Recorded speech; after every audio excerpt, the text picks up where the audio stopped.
My guy, can you hear me? Yeah, I hear you. What's going on? Man, nothing much. I just want to say thank you for taking time out your day. I know you're busy. I know I got Will Bynum downstairs in the ice tub at Okay, my Lifetime over here in Oak Brook. okay. Getting that work in. Yeah, getting that work in. Okay. Well, like I said, I'm gonna make this quick. Like I said, I just want to say thank you again. It's definitely an honor to have you on here. Um, Real quick for you, like, how did you fall in love with the game of basketball? Was it a particular person that put the ball in your hand? Did you play any other sport? Like, what made you want to play ball? For me, like the area I grew up in is like West Side, right? But Mm-hmm. my first sport I started off playing, I wanted to be involved in the sport because I'm very athletic and skilled. Even baseball was my first sport. And then when I transferred schools and I went to Mason, it wasn't baseball over there, but everybody played on the playground. So for me, I just was out there playing on the playground, and then after a while, I started really enjoying it. And then we used to have this thing outside called the Mason West Side Classic. So I used to go watch a lot of older veteran guys, like Mike Patterson and Jesse, and they started letting me play a little with them. Along with that, I was starting to, like get a little bit notoriety. Used to Yeah. going into my seventh grade year. And then I just didn't stop from that standpoint. Um, after picking the ball up out in the playground. Okay.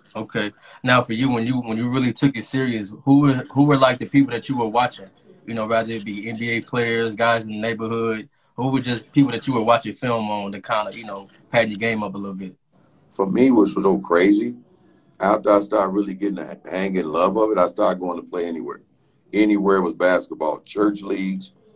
And the one number that I started off playing that I really enjoyed at first it was Jordan, Dominique, and Dr. J. Mm. And And what then as drew my you to them? Was it a particular style of play, or was it it just was that? more the aggressive, the fact that I could jump and the Hmm. leaping aspect that impressed me watching these guys and the things they was able to do, how they used to attack the basket. Yeah. And Okay. that right there, when I realized I could start getting that high, really going into my eighth grade year, that's when I was like, oh yeah, I want to be like these guys. But then I started taking a more liking to Jordan. Yeah. So then I started patting a lot of stuff out to Mike when I started seeing I was physically able to be not just more of a power dunker, but also can be finesse and finish at different angles and do different things. So it was more of the skill in the air like Mike, Okay. but more the finishing power sometimes like Dominique. Okay. Makes sense. Okay. Ronnie, for you, when you were hooping, who were like some of your favorite toughest matchups that you had? Oh man, I mean, I want to say it wasn't no one person because I got doubled and tripled a lot.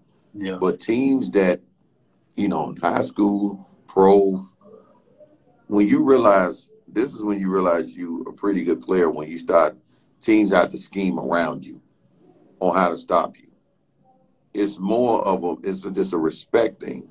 But even in high school, I think the best thing for me in the school I went to, in order to have an impact in the bumps and bruises that I took every night, was playing at Farragut in the Red West. Because one thing I tell people about all the basketball I've seen, and even watching some of the referees that have reffed our game that's in the NBA now, playing in that physical style era that at the time, especially in Chicago, the NBA was a lot physical, more aggressive, hard fouls, where in our league, we adopted that. Yeah. But for me, I embraced it and thought that's just what it was. And that's why I excelled at. So playing against the Westinghouse, the Marshalls, the Lincoln Parks, the Whitney Yawns, the Collins, the North Lawndales, those teams, every night, it was more of the physicality, the double team, and all those things that made me the player I was from the physical standpoint, the aggressive standpoint, and the mental standpoint, because I've seen it all. Yeah. Yeah. Now for you, once the big fella came in, did that kind of help you as far as with the double teams and the stuff like that? Did they help open the game up for you a little bit more? Well, for me, and this is what people understand, I tell people to be not just a great player, but to be a winner. And you're a star and you come into a person's team, but he's a year ahead of me. Mm-hmm. So for me, it was easy when I was like, oh, okay. Now I have a partner that garners the same respect I do. Yeah. So it made it easy. And we went undefeated in a tough conference that a lot of teams weren't able to go undefeated in. Yeah. And having a guy like Kevin, it was just, he knew the game. And this was the thing. He wasn't just a big. He was a big that set a different standard moving towards the league that changed how you view his position. Yeah. So when you're dealing with a big that know how to pass, dribble the ball, and shoot, that was like icing on the cake for me because not only that, I went out worried about like y'all gonna double. He knew how to find her and make the right play. Yeah. Yeah. So that was like, oh yeah, we about to have some fun. If it was more of a person like some kids can be, be playing with another great player and they can decide to get in their own ways and won't look at it as working together and being successful. Me and Kevin played together, we were very successful. Definitely. Yeah. Okay. After having a long, pro career, stuff like that, I see now that you transitioned into having your own AAU program. What kind of led you into that path for having your own AAU program? The biggest thing for me, I take like a lot of the trials and tribulations from just off the court, on the court, traveling, playing over 18 years, seeing a lot of different things, and then watching when I came back and retired, watching the way our youth today in Chicago of not getting, to get these guys to understand, to be successful in anything you do, you have to be able to work the long haul. Yeah. It's not going to come in this instant gratification. For some guys that's very skilled and maybe talented, yes. But for the majority, it's not going to be that easy.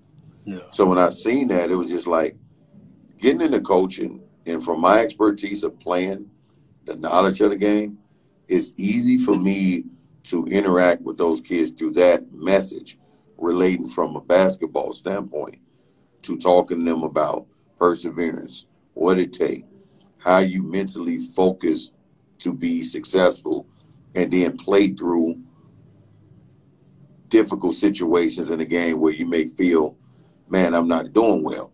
Whereas other things that you can add and do where if it's not a great offensive night, to let them know you still can impact the game.